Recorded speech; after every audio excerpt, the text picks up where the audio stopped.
Our African ancestors, brothers and sisters, saw the matrilineal system. Keep in mind that all the kings had to come through the line of the woman. Is that right? That's right. What man can say he didn't come from a woman? Please step forward so we can understand where you came from. So our ancestors had no problems understanding that divine principle of that sacred womb where we all came from. That was the basis and foundation of the goddess principle and the matrilineal system in Africa. And our ancestors saw, in order for the king to rule the throne, like you have Ashra here, the goddess Sheshat. Here you see her in the tree of divine wisdom, giving the fruit of divine knowledge and wisdom in order for him to rule the throne. It had nothing to do with no tree of good and evil. The patriarchs who came from the north, the Hyksos and others, who had a misogynistic nature, a hatred towards the woman, could not conceive of a woman nor a goddess giving a man anything. And that story was corrupted. The tree of divine wisdom and divine life was corrupted into the tree of what? Because here we have that they created in their biblical stories and the opening of the pages in Genesis that there was Adam and Eve, is that right? And they were not to eat of the tree of what? Knowledge of what? Good and evil. Now who was seduced by the serpent and ate from the tree? Eve. That's why, sisters, you got to watch and hear that sound. Psst. But anyway, here we see that she was seduced to eat the fruit, and then she seduced who? Adam. Now we are told that that's the reason for the world's sins of this first woman eating of the tree of good and evil, and that that's also not only the reason for the world's sins, but her monthly cycle is to remind her of that sin. This is what's taught in the church. Okay? Now when sisters start jacking that preacher up, who's been equally spiritually enslaved himself, to tell that story, and that we were born in sin, there was no story whatsoever in the Kemetic Nile Valley that we were born in sin. So a few years ago, back in 1988, boy, time is fast. Seemed like I just got this yesterday. Brother and sister showed me, they said, hey, brother, Kwesi, you see, there was a black Adam and Eve. Although they made a black Adam and Eve, that has nothing to do with our story.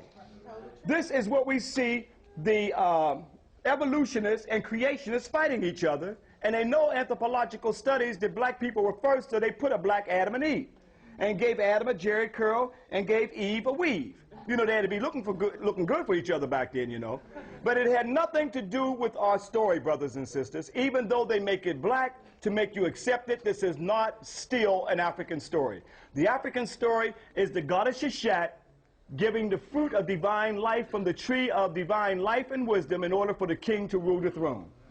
And this goddess concept was corrupted throughout the whole African Nile Valley, and even in our spiritual subconscious, even today, where we are told that the sisters are the ones, the women are the ones for the world's sins. This is the demonization of women and the hatred of women. This is part of the sexism that you get in the theologians. Even in Paul, it says that women shouldn't even speak in the church.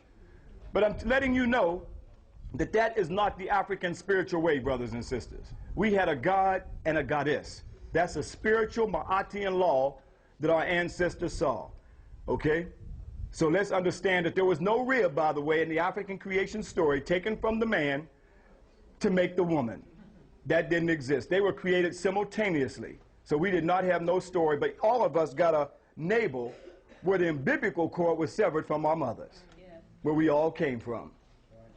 But until we get back to the true spirituality of understanding our divine balance of African men and African women, we'll forever be a victim in somebody else's racist, theological story, and the victimization of sisters where we cannot see our divine balance in the universe. Hotel.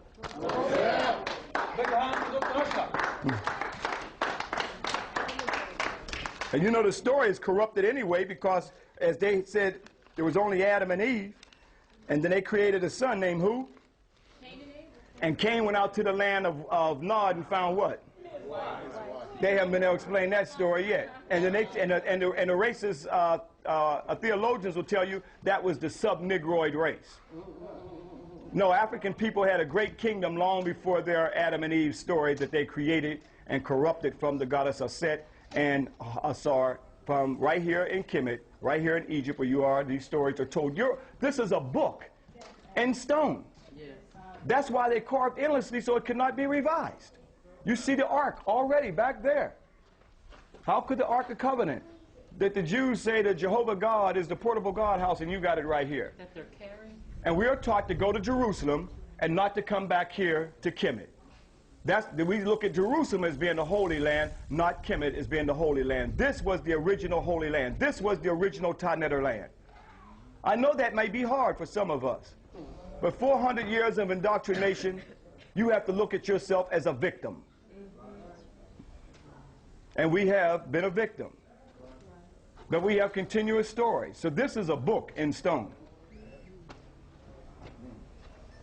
You can have a few minutes to take your pictures of the goddess Sheshat and go back and tell the story. Show it to the preachers. Show it to the ministers.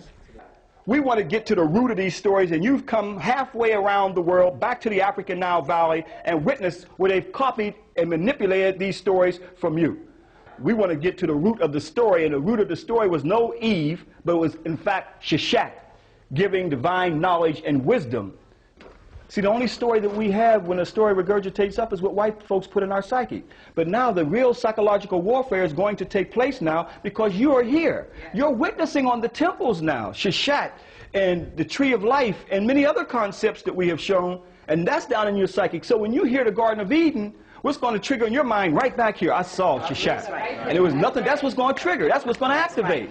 But if you have nothing down in your psychic to fight that, then you can only accept that which has been told to you.